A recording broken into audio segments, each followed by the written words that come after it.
I want to welcome people to the Business School of the University of Edinburgh, where His Excellency Dr. Mohammad Daud Yaar, the Ambassador of Afghanistan, has generously come to Edinburgh to join us to talk about Afghanistan, to talk about the challenges and opportunities there, and in particular his view of the need to educate the future leaders of Afghanistan. Ambassador, very nice to see you here.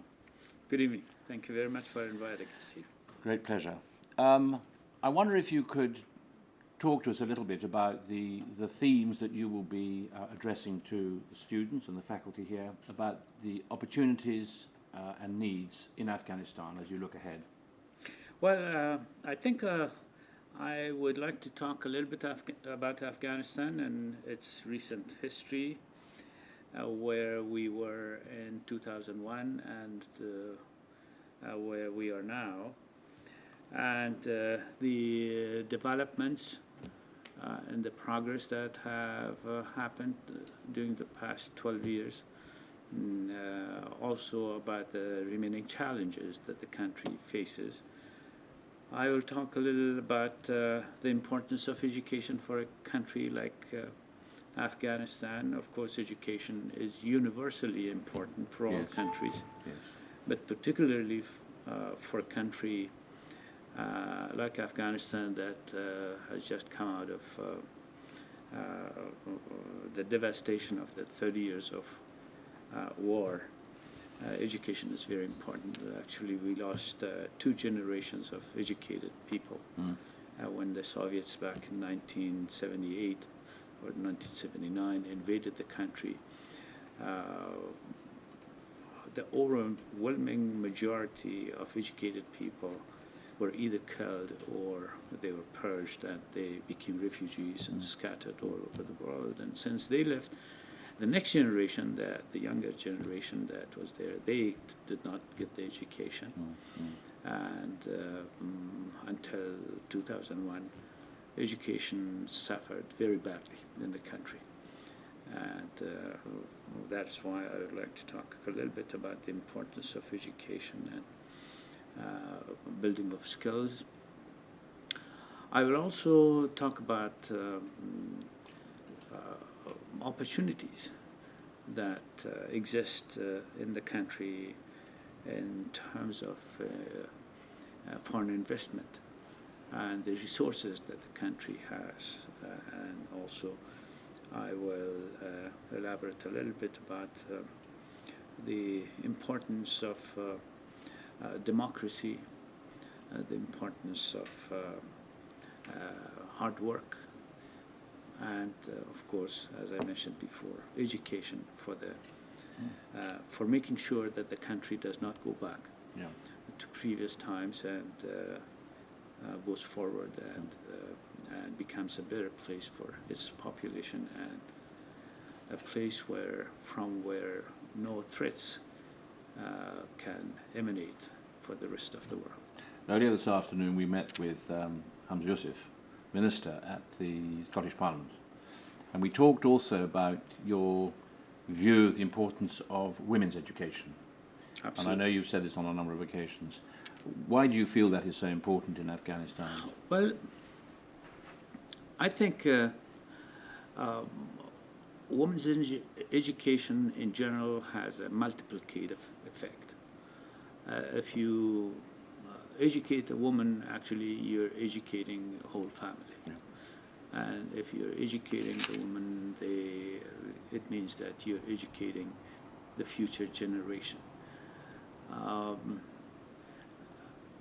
In a country like Afghanistan, education of women and empowering women through education is important for peace building purposes. For a long time, women of Afghanistan did not have a voice in national arena. Mostly this was because women were kept out of the education mainstream. They didn't have the kind of skills required to express themselves and become involved in national issues. Now, during the last 12 years, women have been able to acquire the kind of skills required, the social skills and the educational and even speech skills, Yes. to express themselves, and they, through this engagement, they have become able to play a larger role in bigger questions and bigger national questions that deal with war and peace and negotiations with the opposition, and also in terms of peace education. Yeah. Women are important, and that is why I think education of women not only have economic consequences for the society by empowering them to engage in productive work, but also in improving the overall climate of living for the society by making it more peaceful and more pleasant. Yeah. Well, I'm sure many people will be very interested in what you have to say. I know this is your first trip to Scotland, and in a way also it's been a pilgrimage perhaps for your love affair is too strong a word, but your admiration for Adam Smith. Yes. And during the course of today, we've seen his statue, we've seen where he's buried, where he's died. Why Smith? Why is Adam Smith someone whom you admire? Well, when I graduated from high school, I was 18, and then at the age of 19, I entered the university. The first thing I learned was about, I started my education in the area of economics, Yes. and the very first days of the curriculum, I learned about Adam Smith. Wealth of Nations. Wealth of Nations, and especially his wonderful idea of the invisible hand. Yes. How people can cooperate with each other without being forced to cooperate. Cooperation can happen in two ways. Either you force people to work together and build pyramids and build big dams and build monuments, or you provide the environment in which people voluntarily engage in cooperation. That was a very new idea when he expressed it for the first time.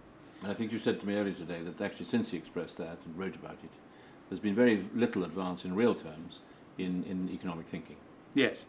Well, whatever we are discussing in economics today, of course we use more mathematics. He didn't use mathematics. We are proud to express his ideas, the ideas that have already been expressed in his book, in mathematical terms, and that is why some people think that the thing is new. Yeah. That there's nothing new after Adam Smith. Everything is in that book.